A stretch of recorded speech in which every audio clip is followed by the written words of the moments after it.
Hey, what's up, everyone? Welcome to the Ninja Warrior podcast. It's been 3 months, people, but we are finally back to be talking about both the couple special and the first episode of American Ninja Warrior 16. Yeah, I'll be honest, I kind of miss doing this because it's just been so long, but I think we need to lay out an apology because we're kind of a little late on this one, especially on the couple special because they had earlier than the ANW 16 premiere. Yeah, so what generally happened was that time kind of stopped us from being able to meet with each other, and we wanted to do the Team Ninja thing, but then we just didn't have time to meet up to watch the episode, so that's going to be waiting a while. Yeah, unfortunately, we do want to cover Team Ninja. We might do it during the off-season this year, hopefully, but yeah. And another thing, too, the Sasuke 41 podcast that was meant to be the next thing. The tournament was amazing, first off. I think we should lay that out of the way. Oh, frick yeah. That was really cool, actually. But, unfortunately, we recorded an episode for it, and David was in the middle of editing it, and then, according to what you said your microphone said there was no music file, which is then it just kind of formatedly deleted it. Yeah, I don't really know what happened. It's not like I changed the format of the card, but I think it got confused and changed the format anyway. So it meant that I lost the file for it. So that's why that didn't happen. It's why it will likely be a postseason thing as well. Yeah, so it's not like we can't cover it. We have a whip for it. We watched it together. Again, we already did it before, so something that could happen at the end of the season, most likely. Yeah, as far as I know, I think the Olympics will probably produce us a gap, so we might do it during that time. Or, possibly, if we don't have time, we might just do it during, like I said, during the off-season, probably right before the stage one, or in the week in between that is going up. Possibly. We'll see what happens. It depends on what we're free, but we promise we will get that out as soon as we can. But unfortunately, because the season aired first, that takes priority.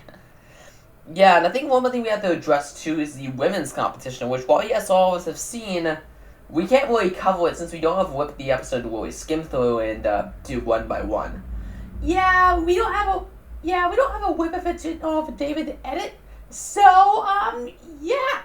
We don't have a whip to edit the video with or to rewatch the episode with, so it wouldn't really work as well. So we'll be pushing that off till whenever David can get a whip for us to watch through. Yeah, so I don't know when. If you guys have a whip, I would love to see it just because it would be really helpful. It was how we got a whip for the Sasuke video, so if you guys do have a whip of the women's competition, let us know a way we can get a whip. That'd be pretty cool. But as far as I've looked, I couldn't find a whip of the ANW 15 women's competition that aired on Mother's Day this year. So yeah, if you guys do have a copy of it or a way from us to get a copy, that'd be nice. Otherwise, we aren't covering it. But first, before we go into this, I want to establish here how we're gonna be doing this. So last year we covered season 15, but we're radically behind throughout the entire thing, and it was pretty disappointing too, just because we were covering the finale over a month after it aired, and it just I felt bad about that. Yeah. Yeah, definitely. It just felt like we weren't doing our job and just half-assing it. Maybe a little bit. Yeah, that's a really good point. But this year what we plan to do is to do 2 episodes of podcasts, even if they're both 2 hours. That way we can space out our uploads a little bit better, and we can meet up once to do 2 episodes just to make it easier. Especially since most of the episodes are going to be 40 minutes up till the final semifinals episode, as this will air in the same format as last year. Yeah, that's generally how we're going to be doing it. Today we are covering, as we mentioned earlier, the couple special that aired, I believe, the last week of May, and then we are covering the first episode of ANW 16, which will be the first 2 qualifying rounds. Yeah, we have a long day ahead of us. I have no idea how long this episode's going to be. Oh yeah, it's going to be super long, that stage 1 episode from last year when we covered 2 2-hour episodes. Oh man, we're going to be covering another 2 episodes here, and it's going to be a while, but to be fair, this couple special, I don't have much to say about it personally. This was probably the most boring episode of Ninja in a really long time. really boring. Yeah, I mean, not even really the end got anything like exciting happen. It was kind of just one after one with not really all that much interesting happening. And I wonder if our opinion's gonna change as we watch through the episode to do the podcast. But honestly, my hopes on high. Yeah, I'm more excited to cover ANW 16, the first episode, because not only is it a new ninja season, we actually do have some talking points for that, and yeah, generally I'm excited to cover that. Which is kind of surprising considering how bad last year was. Yeah, maybe a little bit if I'm being completely real. Like, seriously, last year was not something that I want to remember all that well. I mean, if you want to be honest, sure. Alright, so, starting with the Couples Championship. This was filmed on ANW 16's course, so it's like a mix of it, as the obstacles seem to vary. First up, we have pole vault as per usual, but then we had double twister returning. Yeah, that was a welcome surprise, I'll be honest. Not the episode expecting to return, that's basically what I'm saying now. Yeah, then we had not Razor's Edge, but Dangerous Tanks. Yeah, it's a stupid name with a stupid gimmick. I don't even understand why they changed Razor's Edge and called it this. No, they just wanted to make it fish heavy. I don't understand why they wanted to do that. I don't get that. Like, that's just changing theming for the sake of changing theming. Like, what does that accomplish? A stupider name for an obstacle? That's all it seems accomplished to me. Yeah, but Razor Edge is still a really cool obstacle to see, since we haven't seen it since, I think, Season 10, if I'm being real. And it's a really good balance obstacle. We haven't this obstacle, so it's really cool to see an obstacle like that on this course. After that, we had the obstacle I've been dreading since the moment it was announced. I will probably only say this once, but Duck, Duck, Goose. Yeah, I think I was right to be afraid of this, because just look at this piece of shit. Yeah, I will say this, and I think you guys mentioned this too when we hopped on the call earlier. This obstacle is actually kind of cool with its design, where it's two cliffhanger glyphs that clap down when you catch them. That's a cool gimmick, but making it all duck-themed makes me want to just die inside. Yeah, it's like, I don't understand why they needed to do that. Like, this obstacle would have been great if it was just like clapping cliffs or something. Give me a couple minutes. Maybe I'll think of a better name for it, you know? Yeah, because like this is just so over the top, and we were so right to be afraid of this. I was personally thinking of an obstacle where I don't know, it was like a balance type obstacle where you have to go from duck to duck on a bridge across the water. I guess at least that would have been cool, but like that would have made more sense for that kind of obstacle. That would have seemed a little less unnecessary. I get what you were thinking of that one, actually. Yeah, it's just like, oh no, it's just stupid. Were you trying to come up with an analogy now? I thought of something, then I forgot, so I just said it, and then there you go. So that's that's that obstacle. I'm gonna try not to say it as much as I have to. Maybe you can, I don't know, it's just like, it is really annoying you and Matt Uncle say that. And by the way, yes, they do make jokes about it, like, they say when you first grab the first one, duck, and then the second one, duck. Like, they can't help themselves, really. Yeah, so, yeah, that obstacle might be the worst one of the season. I don't know. I mean, we could get worse, if I'm being honest. I mean, just think about what we have lined up for the season. Is what we probably do. Yeah, I am a little afraid, but considering the fact that we probably already seen half of the new obstacles for this season, yeah. As of these first two episodes, you might actually be right, because we've seen 3 out of the 4 new obstacles as we know of outside of the one on stage 3.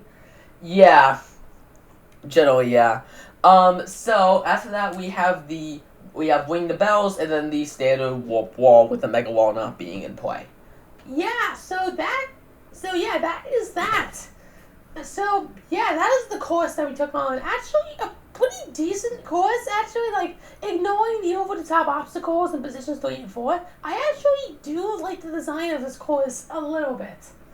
Yeah, Ring the Bells is not the best obstacle in the world, but I gotta say, it ain't that bad. Like, this course could have been worse, and considering the course we got last year, which was pretty mediocre and pretty shitty for the couples competition, I am pretty glad that we got something that was a little bit more makeshift and was something that was a little more interesting to watch, even if I hate Duck Duck Goose. Yeah, I think there's supposed to hate about parts about it to like, and you said the gimmick was really good. I agree. It's just overly design heavy. Like, it's like Lasso Launch from last season, how that obstacle was really good, but then they just attached cows to the thing, and it fucked with Ben McCartney. Like, seriously, whose idea was that? I need to give them the old one too, you know? Yeah, and by the way, Crystal is totally like that. She would just pick up a fight with someone. I'm strong, bold, and confident. What do you want to say, dude? Alright, so anyway, the first runners of the night were Joey DeWillio and Tyler Struss. Joey DeWillio obviously being an established veteran from, that's been competing since season 9, I believe. And then we have Joey DeWillio and Joey DeWillio, yes! Okay. Then we have her husband, Tyler Struss, who has no ninja experience. Yeah, I understand why this team was aired first. Yeah, basically they had a segment just talking about how they met, nothing really special about it. I will admit, I kind of liked them as a duo, like, actually, like, having them bounce off each other was kind of cool. Like, I actually found it kind of interesting, but, like, that's it, we're like... Yeah, so, they started their one, and while Tyler Struss was able to make it to the first 2 obstacles and failed on Razor's Edge, and no, I'm not calling it dangerous tanks, you can't make me. Maybe I'll call it like that just because the episode calls it like that. I have no idea. I just know that I'm not calling it that. Like, seriously, I find it so dumb that I'm not gonna call it that. Razor's Edge is so much better. Yeah, so I guess just know that's what we mean by that. Yeah, but anyway, he fell on Razor's Edge, and then Joey DeWillio fell on the 4th obstacle, unfortunately. Oh, you just gonna avoid saying it? Like I said, I don't want to say it. I think I know what I call this episode just now. Look, if you're gonna give us 2 terrible names for obstacles, I will avoid saying them. Yeah, but just know that 4th obstacle that we won't mention is on the ANW 16 episode as well. Yeah, I can't wait for that. So anyway, yeah, they ended up falling with only 2 points, so they were obviously not going to move on. Even the show pointed this out. It was pretty funny seeing that Tyler was just the only person who got points, but Julie really did have a difficult obstacle lined up for her. Yeah, that 4th obstacle, it is actually kind of difficult to do. Like, the design might be terrible, but again, the clapping wings and the cliffhanger whips, those combined do make for a really difficult obstacle. And actually, that last hold is actually, like, I believe it's, like, harder to hang on to than the others, so that could easily cause me a bit of failure too, and I believe it did as well. Yeah, but anyway, moving on, the next pair of runners were Caitlin Bergstrom and David White. Yep, so these two, we talked about them last year, how it feels like they just met and they got married as soon as they got back together. That is exactly what happened actually, as the segment confirms. Yeah, so this segment was all about how they met in 2019's Vegas finals, and then they were long distance for a while, and then, like, in the summer of 22, White moved to California, and by the time December came, they were already married. That is, like, one of the quickest relationships I've seen. I feel like we're being really, really judging them on that, but, like, you are absolutely correct. Like, good luck, you two. You're just, like, commenting, like, if a relationship moves that fast, it's doomed to fail. That's what I feel like, personally, but look, I'm being too bad at this. Maybe a little, I don't know. But, anyways, that's what the segment was. It was just kind of off the rails a little bit. But, yeah, the one wasn't, though, honestly. They were the first people to fully complete the course, so that was something, I guess. But it really wasn't much to go on about. Yeah, the one wasn't really all that special.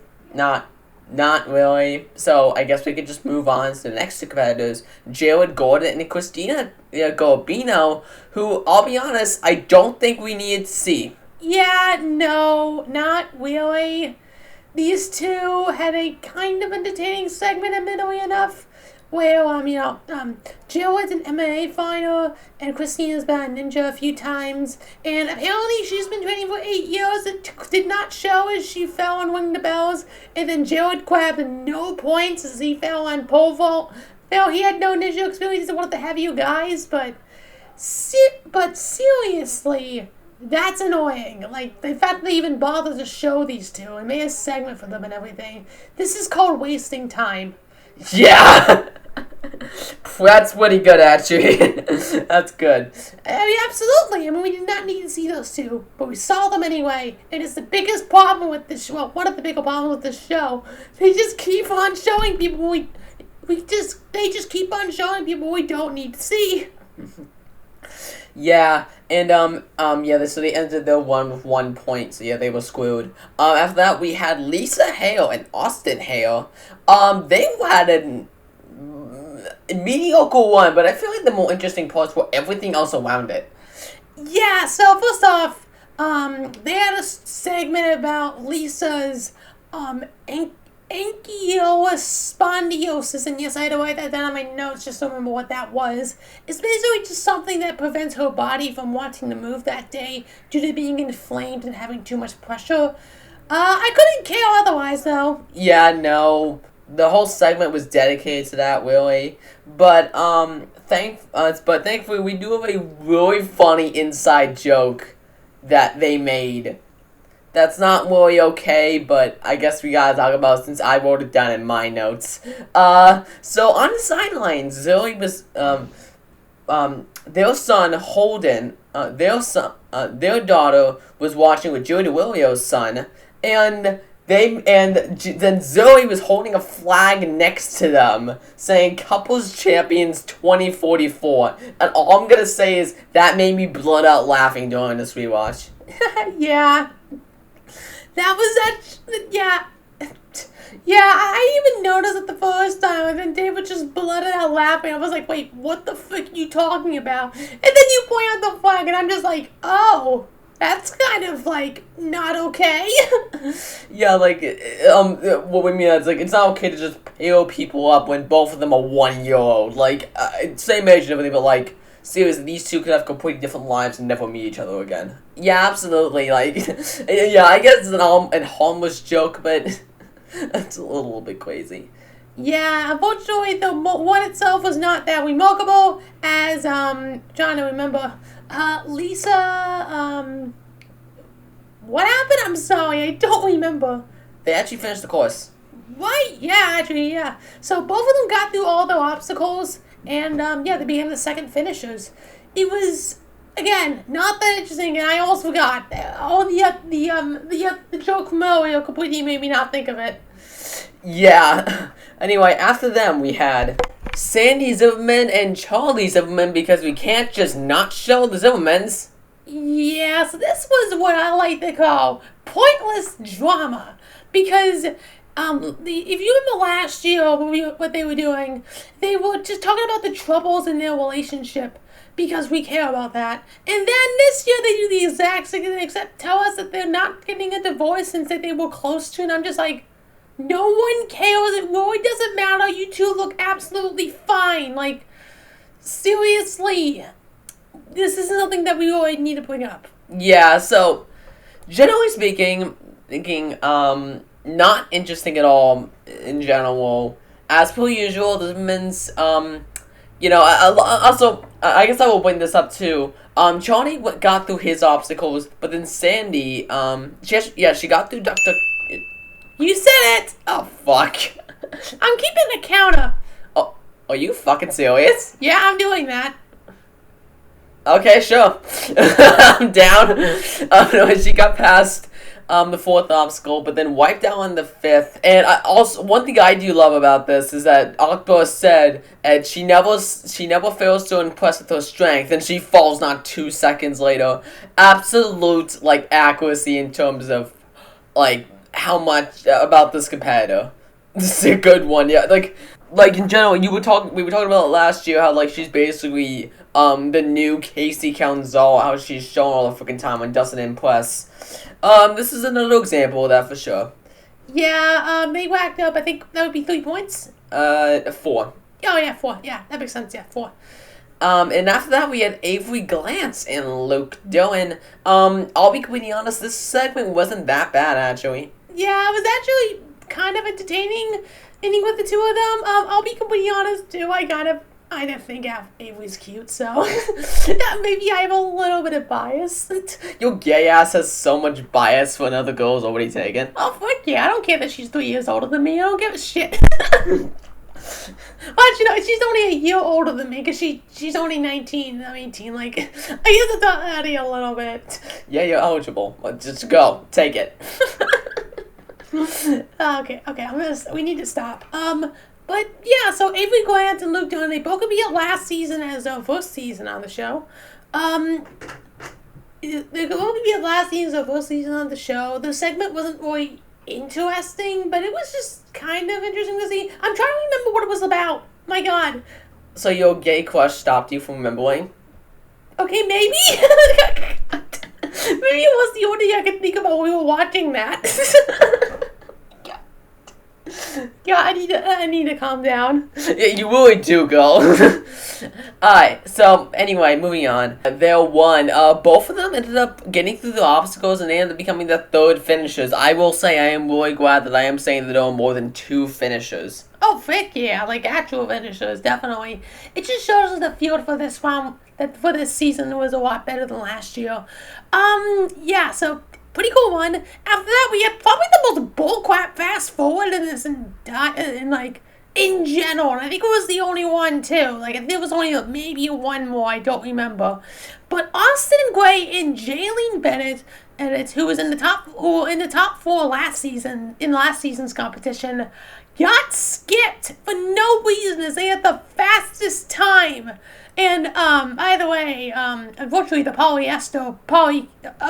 polycule we were joking about last time is not canon anymore because, Nate Hansen now has a girlfriend.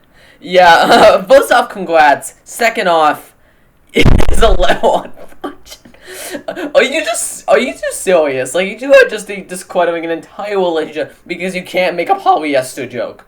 Yes, because it's Queer Month and we can't, because it's Pride Month and we can't make a joke about them being polyester. Oh my God, like, we need to breathe, dude. Okay, so, yeah, they got skipped for no reason. The 2 of them got the fastest time of the night, at that point. So, yeah, instead of getting them shown, we had Tremaine, Dorch, and Cassandra, who not only had a very unremarkable story, also did not get a single point, and Cassandra had the most embarrassing fail I think we've seen on Ninja in a long time. Like, it's up there. Yeah, she just flopped onto the pole and touched the water with her foot. Yeah. We really needed to see those 2 of Austin Gray and Jaylene Bennett, I'm sure. Yeah, absolutely, 100%. And, you know, I'm sure we filmed the segment for Austin and Jaylene, but, you know, we really didn't feel like editing that together. We'd rather just edit this to waste the viewers' time, you know. That's just cool. Yeah. Yeah, that's so awesome. Yeah, they weren't even interesting again. It's just embarrassing, like, goddamn. Yeah, so after them we had Carissa Weber and Ian Weber, and here's another group that I gotta say, why did we show them? Yeah, so, I don't even remember the segment. It was so boring, like, oh my, it was so, like, it was so forgettable, like, oh my God. If I can interject, I remember that they were talking about their experience in the family competition, and how, oh my God, how Ian was the only person who got to hit a buzzer was the only person who really did well while Carissa went out early, so, yeah, that was the segment. Oh, yeah, well, I kind of forgot. Thank you, John. But anyway, they got through the entire thing. They were our 4th finishers. Honestly, not really much I really care for, aside from that, though. Yeah, no, admittedly enough, it was okay, but still, fine, whatever. Anyway, after that, we had Ben Wilson and Juliana Wilson. I gotta say, hey, these 2 really didn't need to be shown. Yes, yeah, they got 1 point between the 2 of them, but Juliana fell on pole vault by letting her foot touch the water, and then Ben fell on Ring the Bells. Honestly, not interesting. Let's move on. Yeah. Anyway, after that we had Sam Folston and Isabella Wakeham. A new pairing, these two. They're both Ninja veterans who are competing in the same season. But I was actually kind of surprised that these two were hooking up, actually.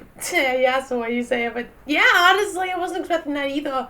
But I think this was probably the best segment of the night, in my opinion, just because I think it was actually kind of cool seeing I think what they call it, the danger zone, right? So that gym that Sam Folsom owns and all the cool obstacles and the mechanisms that he has. Honestly, a lot of those could be used on the show. And I think the coolest thing about that segment that we saw was a prototype of Duck Duck Goose that already looks so much better than the actual obstacle because it doesn't have all the stupid theming. Yeah, in that version, just a triangle that kind of claps down with the cliffhanger whips. And like, it looks so much better just because it's not over the top and crazy. And, yeah. I'll be honest, it kind of just all reminds me of, the gym kind of itself kind of just reminds me of Sasuke and all the mechanisms on those obstacles.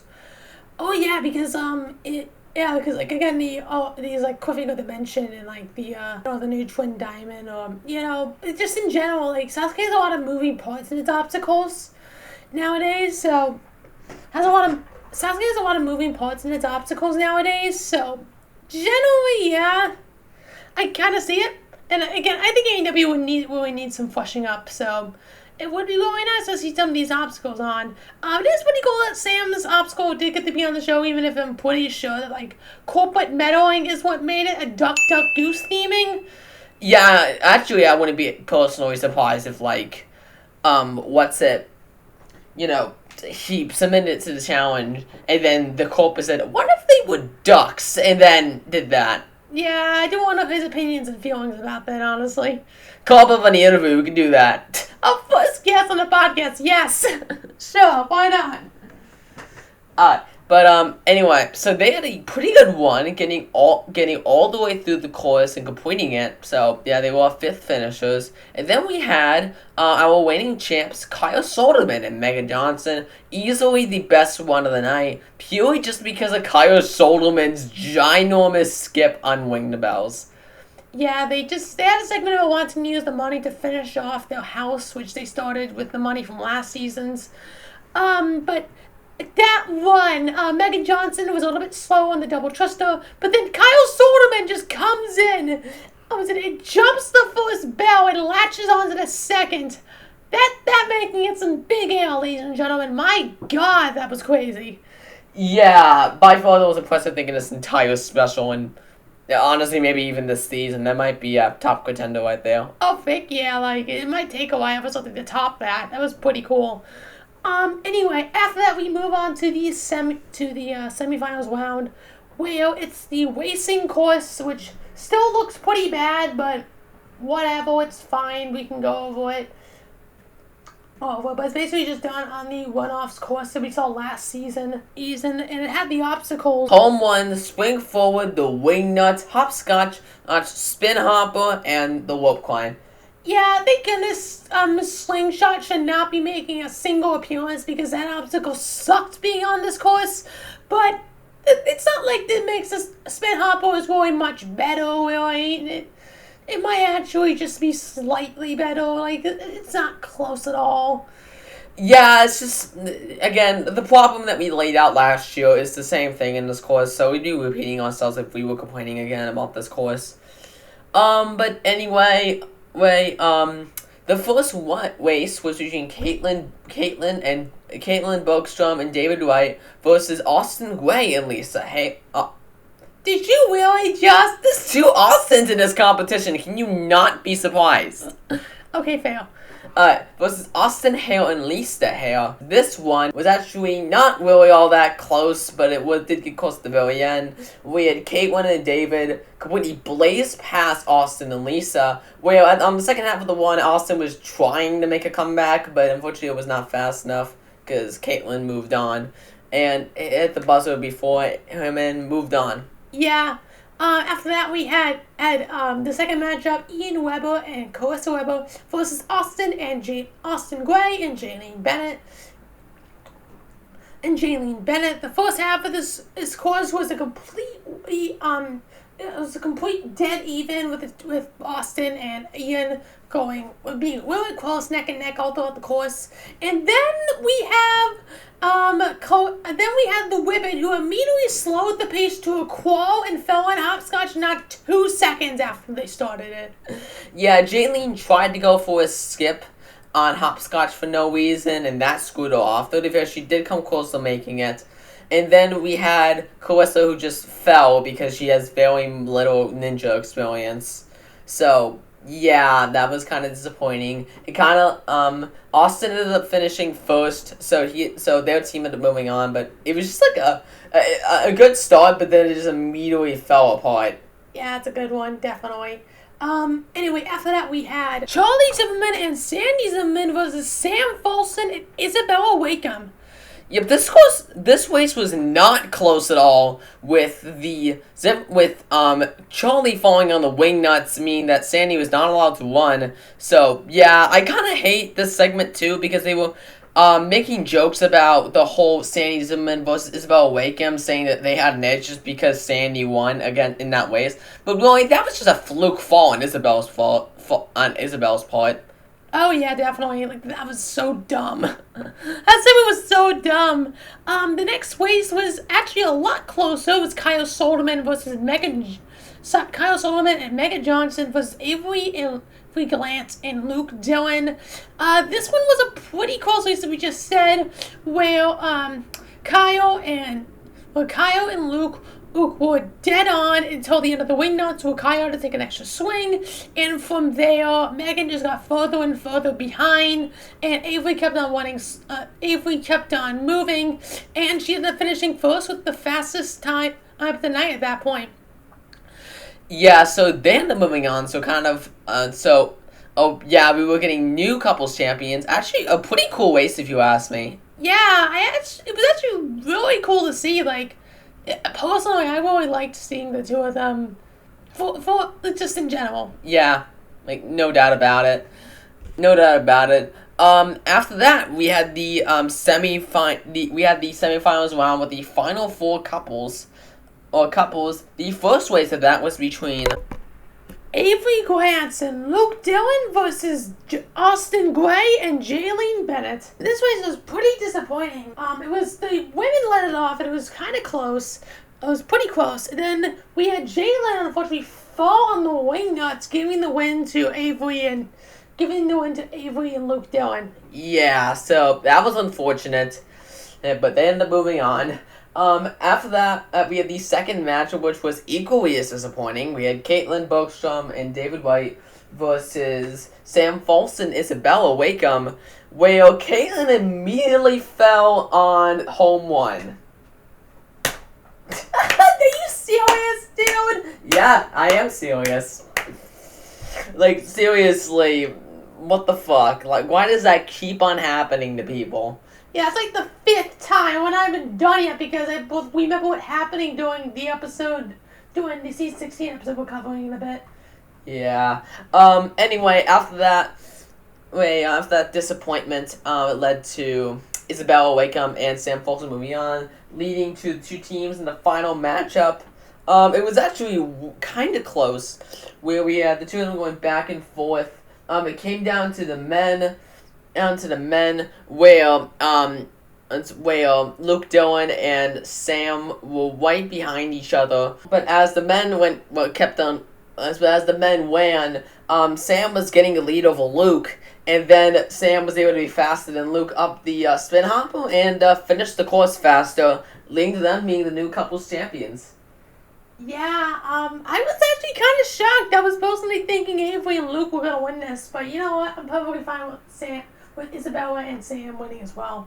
They were 2 top competitors, and it was actually pretty cool to see them win as well. Yeah, so that's the couples championship.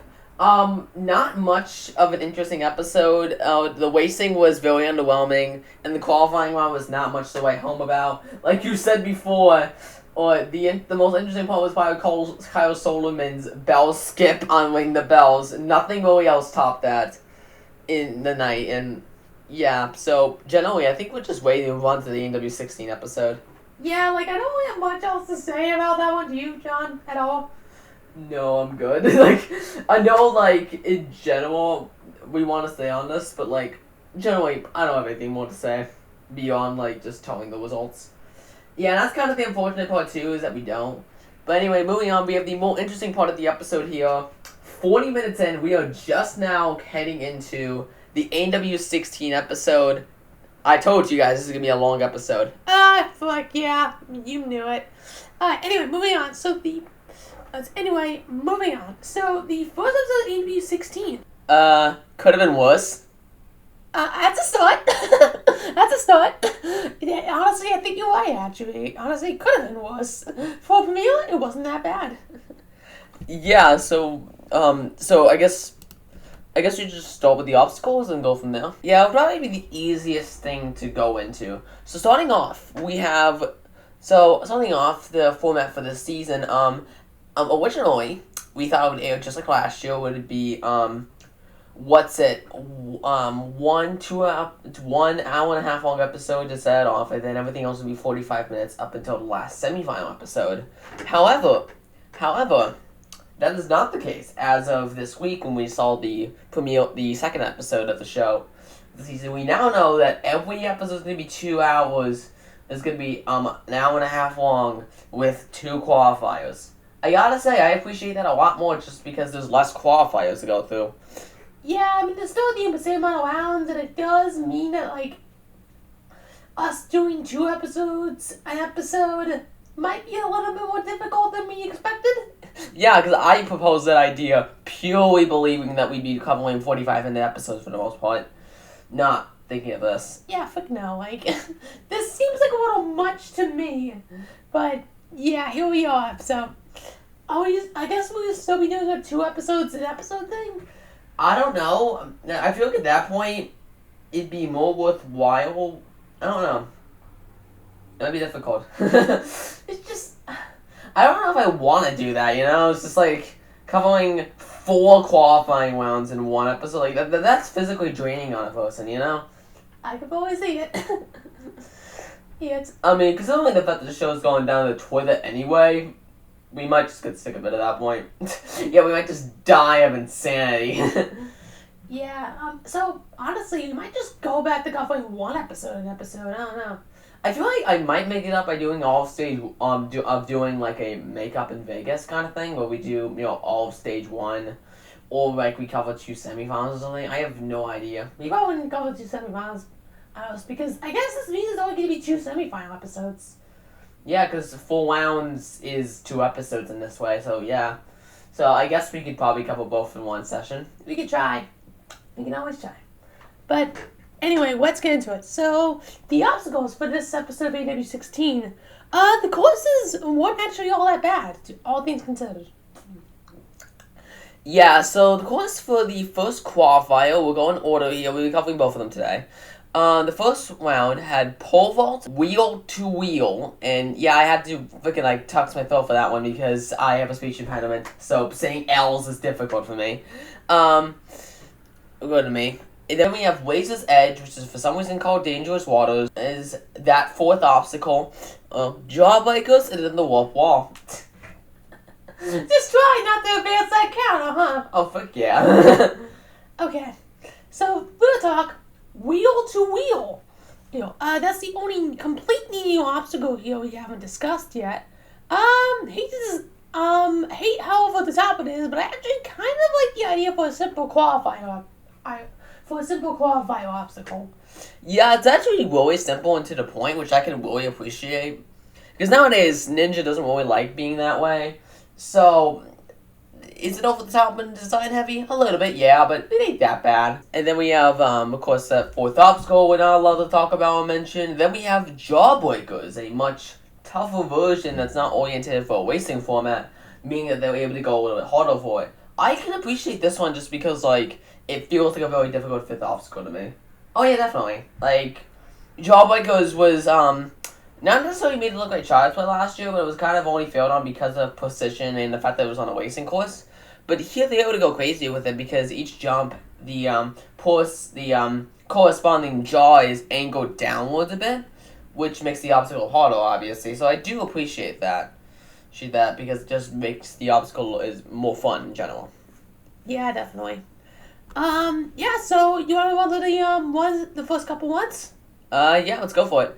The first one of the night immediately, goes against one of my rules on the top 10 things ANW 16 needs. Karen Wilton, the first competitor on this new season, is immediately the stereotypical, I got injured and came back from it and now I'm ninja kind of story. At the very least, she's a veteran, so yeah, we've met her before. But quite frankly, that didn't take long. Yeah, no. I don't think you're surprised. This is AEW, so I told you. I didn't think this was gonna happen. I just put it up there because it's one of the main problems with the show, and it's always been there. But yeah, this is just whole segment's the stereotypical I got hurt, got better, now I'm ninja kind of thing, and they're being all progressive about it and crazy. It's fine, everything, but the run itself wasn't actually all that interesting either. She just fell on that fourth obstacle. You're just not allowed to mention it, huh? No, just no. It's too dumb for me to mention, honestly. So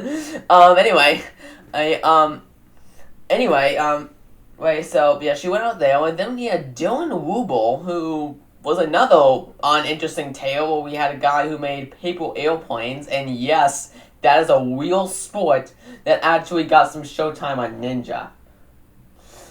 Honestly, this makes me question what world we are living in.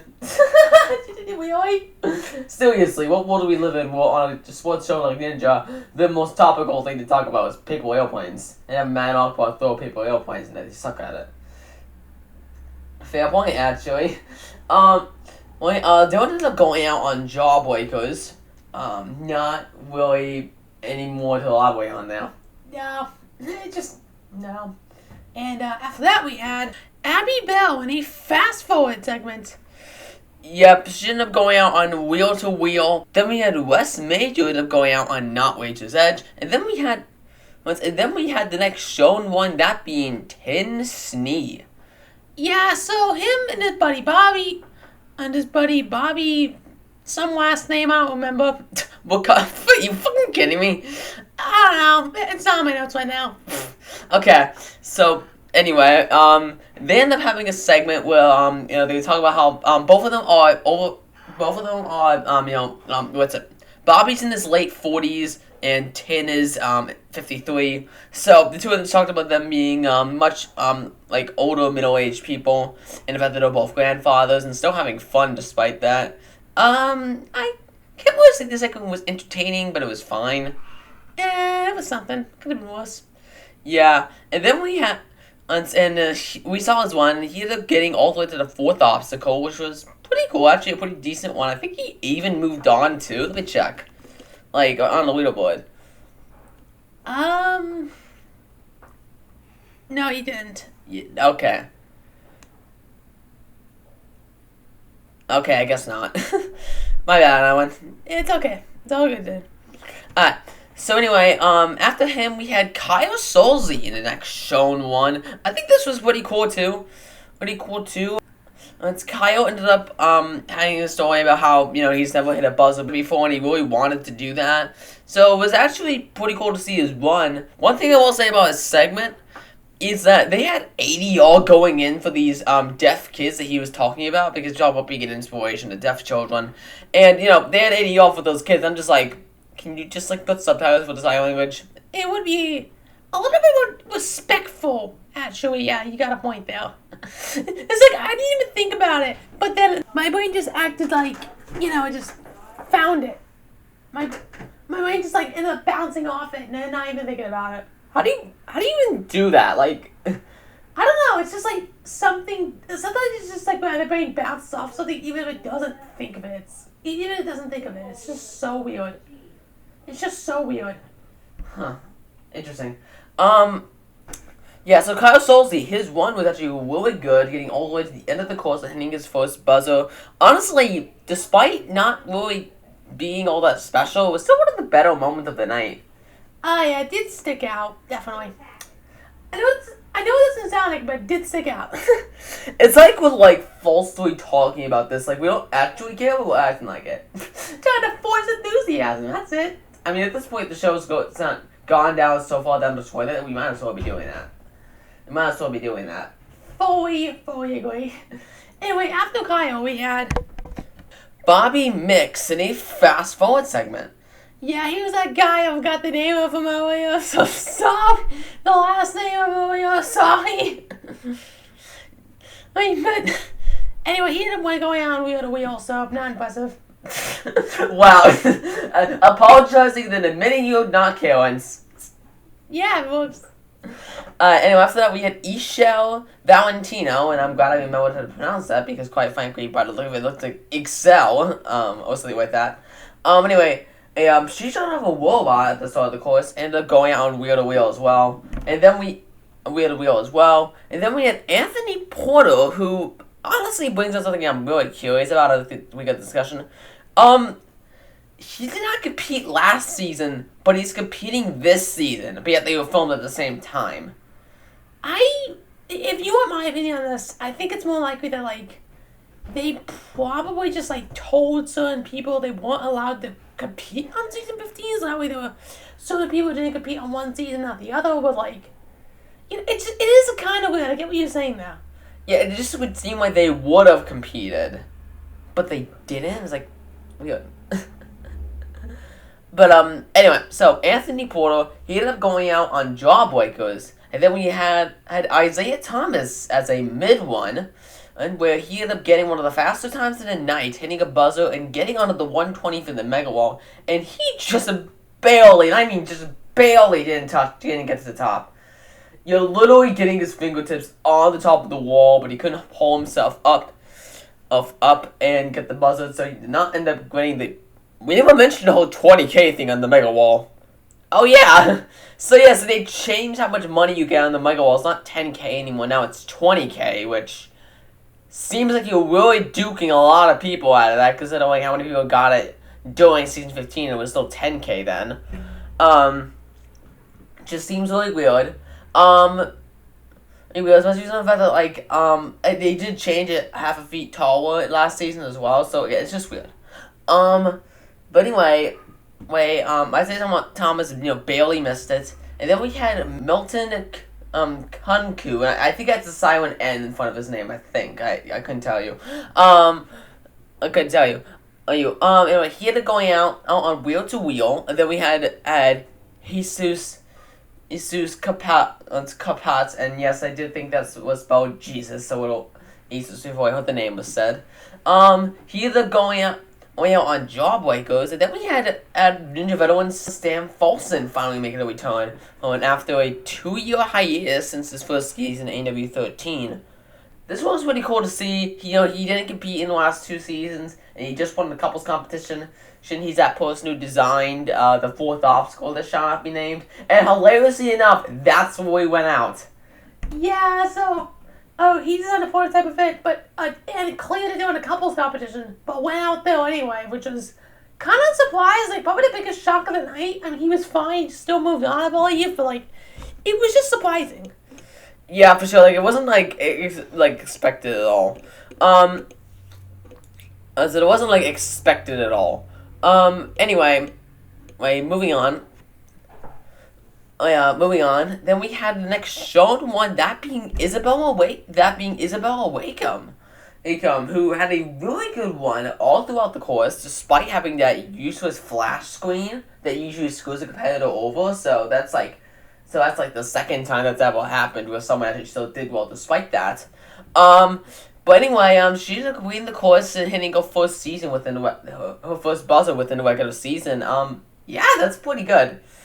Yeah, like, as I mentioned during last year, she's one of those ninjas who I really think can beat stage 1 and, hit a buzzer. She's done it twice now in the women's competition. So, if she just cracks out on the time, she can definitely do it. Yeah, because I know that Isabel ended up going out early last season. I'd love to see her get back there again. Oh yeah, for sure. Definitely. Alright. Anyway, after that we had Madeline Mendelis in a fast-forward segment. Yeah, she was one of the... she still looks 12. Is that really? Dude, I know she looks like the youngest ninja we've ever seen, but we've seen younger. Hilariously enough. Yeah, admittedly enough, yeah. But, anyway, so she's, now, she's 15 as of filming, but 16 because 2024, whatever. She ended up going all the way to Jawbreakers and she ended up going out. And then we had Jody Avila, who totally should have had his one shown because he went all the way throughout the course and completed it, one of only a couple of finishers.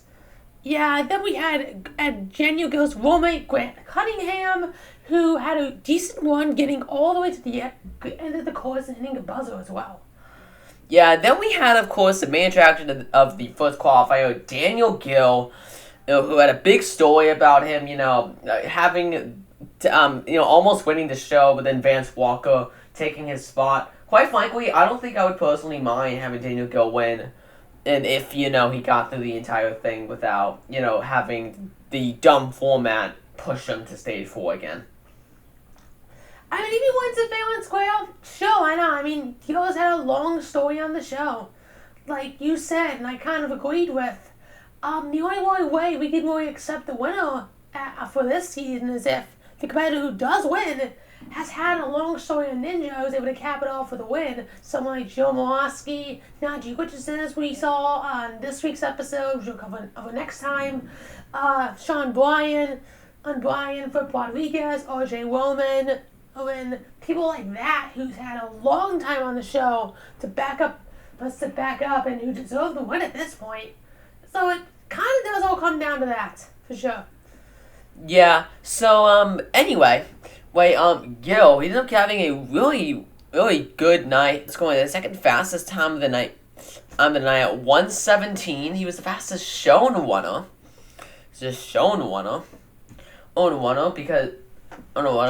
I know he ended up getting a 10th of the Mega Wall, but he ended up slipping on the, on it, and he wasn't really able to get much of a push-off, so he wasn't able to clear it, unfortunately.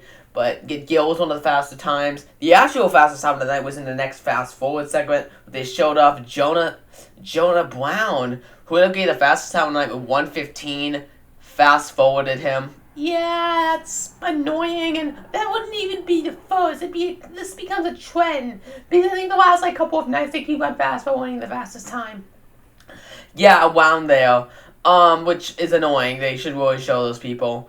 And then we had the runoffs, which were two huge disappointments for the first qualifier. Yeah, first off, we have Caden Mazurwood, who had his one completely cut from the broadcast, as per usual, and then we had Jonas Harmer going head-to-head. Yeah, so Caden ended up going out on Duck Duck Goose. Crap, I said it. That's number 3 for you. Ugh. Okay, so you're going out there on the actual one, which was not shown. But on the actual race, this was one of the biggest disappointments, as Caden went out on home run, giving Jonas a very easy win. Yeah, I wasn't expecting that personally. Just someone like him who's like a top ninja. Well, yeah, basically. Yeah, just surprising, really, because he's made the Vegas the last 2 years and everything, so yeah. After that, we had Isha Valentino versus Liz Hackman for the women, where Isha ended up going out on... Liv ended up going out on the wingnuts, and Isha was barely able to hang on with a one-handed save, but she ended up winning.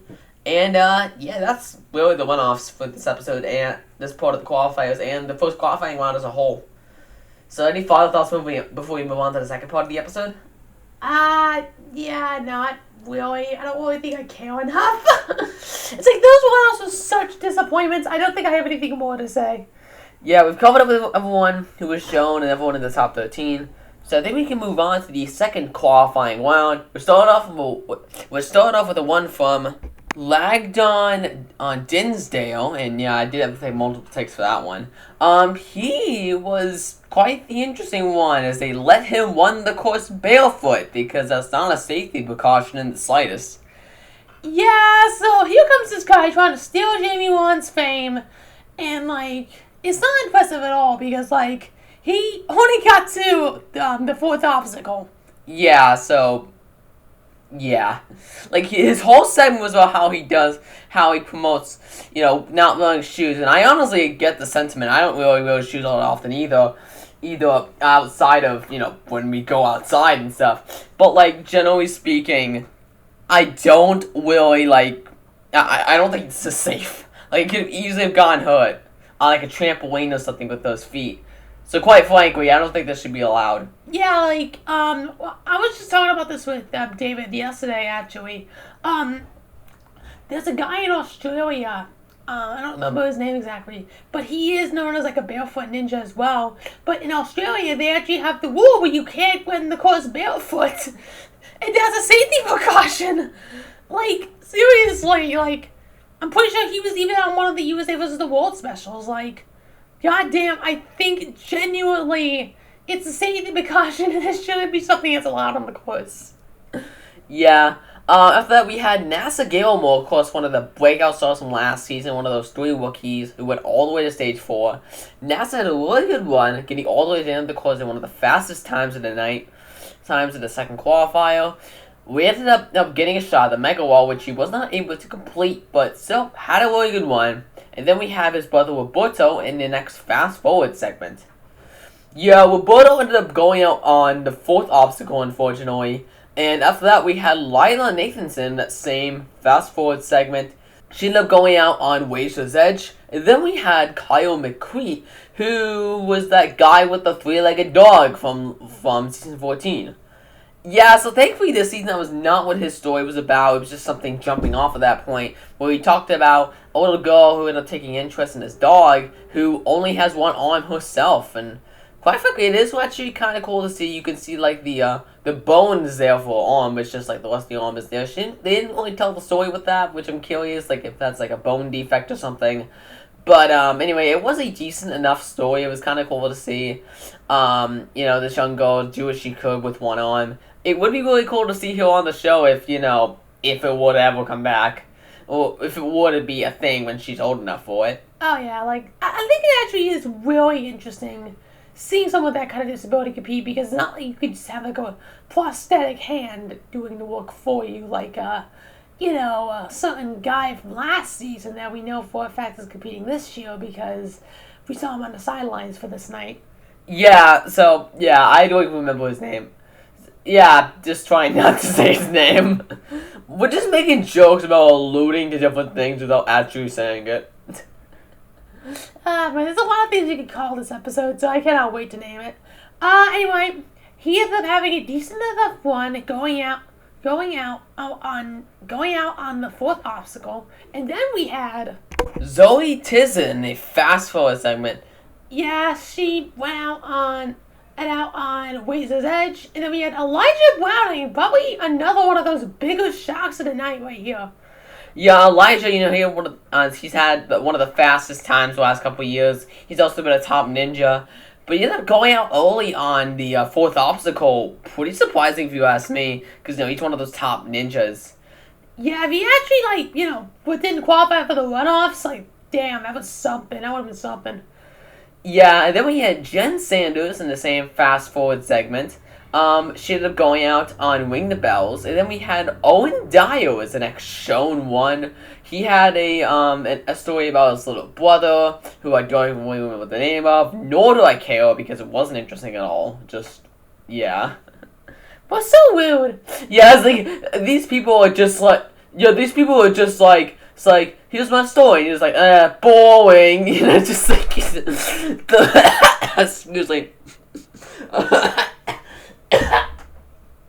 Excuse me. I'm keeping that on tape, dude. You don't have to worry. Are you fucking kidding me? Yes. I'm keeping that on tape, dude. Oh, God, no. I just got too sidetracked in me laughing at you. It's just, ugh. Alright, so, anyway. So, Owen Dyer ended up clearing the course with a good time. Not the fastest one of the night, just barely missed out on my goal by a couple of seconds, but pretty good one. And then we had another fast forward segment for the Punisher Wake, where we had Lance Pegas hit the course. Surprised they didn't show him. Well, maybe not actually. He went out kind of early, so actually I don't think it was that surprising. Yeah, so Lance Pegas, he ended up going out on Ring the Bells.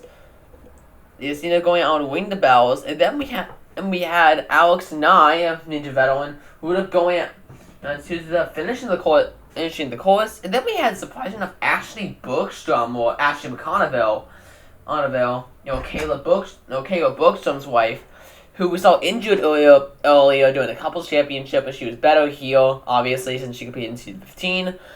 She actually had a pretty disappointing one, unfortunately, going out on Waze's Edge. She still ended up moving on, but it was just kind of surprising. Yeah, someone like her, she's a top ninja. I would expect her to do better, but yeah, she ended up going out on Waze's Edge and was not able to move on. She was not in the top 5. Not in the top 5 at all, let alone being in the one-offs, which was, again, just disappointing. Yeah, she's one of those ninjas who, I was excited to see again, and then she got knocked out. Again, she still moved on during season 15, so she still had a decent year. It's just that the season 16 was kind of disappointing for her. Yeah. Anyway, after that we had Anna MacArthur in a fast-forward segment where she ended up going out and ringing the bells. Funnily enough, she was the top woman on the leaderboard for the second half of the qualifier round. Yeah, and something I really do find interesting about the top 5 women as I'm looking at the leaderboard here, because we have it up right in front of us as we're going through the episode here. Only one of these women was actually fully shown in any capacity. Was given a full one shown, who we're going to be covering in just a couple of minutes here. And that was Lisa Hale, who, again, we've already covered before. But yet every other woman was not shown, aside from being fast-forwarded, like Anna MacArthur, which is just fucking criminal, man. Yeah, again, it wouldn't be going in this just, in 5 seconds, because this whole fast-forward segment is, showing people that really should have been shown on their own. Yeah, definitely. But after that, we had Janique Levette in the same fast-forward segment. So, usual she's been for quite a while here. She ended up going out on the 4th obstacle. Not really all that interesting aside from that. And then we had probably one of the most surprising fast-forwards we've seen so far. Flip Rodriguez? Yeah, that's a thing. One of the top ninja veterans. I don't feel like we don't feel like showing him. You know what? No, just no. Yeah, just not Flip. What the fuck?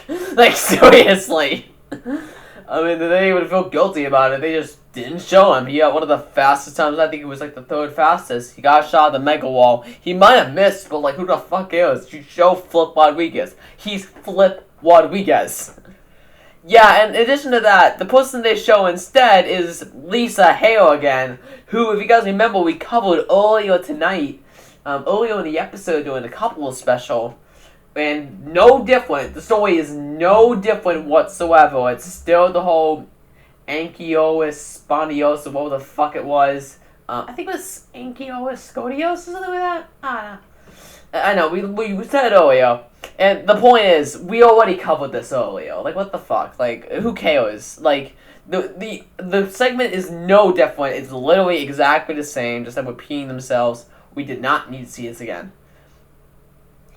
Yeah, instead of Flip, seriously, if you already covered someone's story like that, then show someone else over, so... She ended up going out on the 4th obstacle, where she ended up moving on to the one-offs. And then we had the final shown one of the night, Caleb Bookstrom. Yeah, Caleb had a really good one, getting all the way to the end of the course and getting the fastest time of the night at 1:05. And he ended up getting a shot at the Mega Wall, which he ended up completing and becoming the first person this season to get the 20K as the reward at the top.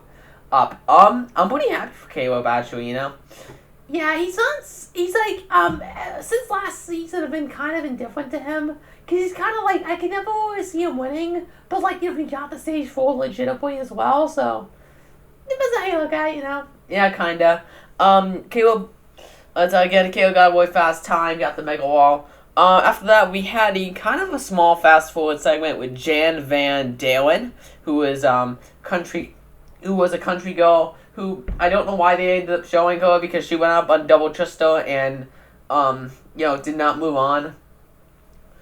Double Trista and just straight up did not move on. But anyway, Anyway, that created the headway for the one-offs for the second half of the episode, where they were a lot more impressive than the first half, where we had Lisa Hale versus Nikki Zink, who was shown during this part in like a fast-forward type segment, where she ended up going out on the fourth obstacle.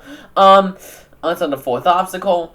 But anyway, the two of them went head to head, and it was actually pretty close with Nikki falling on the final leap on hopscotch, and then Lisa being able to hang on for the win. And then we had the main attraction, Elijah Browning versus Roberto Gilmore, definitely on a matchup, or even a rematch I was expecting here in the qualifiers.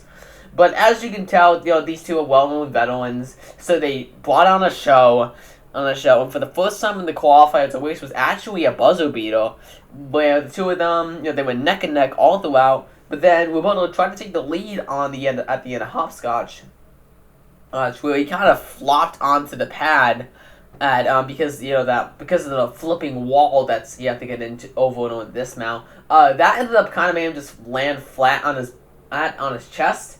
And then Elijah Browning landed clearly, so he ended up hitting the buzzer first. But it was still like super close, like definitely the closest we've ever seen for a qualifying one-off. Oh fuck yeah! Like we never saw anything like this last year, so already a huge improvement. Yeah, for sure. Before we move on and close out for this episode, because we'll finish with night 2 with the second qualifier, we have a couple cut ones to talk about. Yeah, for the second qualifying one, we have Benjamin Drake, who I believe was that guy who had got all the story about him, being a teenage self-starter and having a ton of jobs and whatnot. He ended up clearing with 2 minutes and 7 seconds, the slowest clear time, but he ended up getting cut. And then we had Brendan McWilliams, Steve Ken, and Lenny Lopez all following on Wing the Bells and all got the ones cut.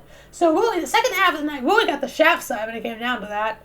Oh yeah, for sure. Like pretty surprising, and that was about it. As the top 5 women didn't have any fast, so it's just that Lisa was the only one within the top 5 women for the second half of the night that was actually shown, which is pretty disappointing because she was 5th place and didn't even need to be shown.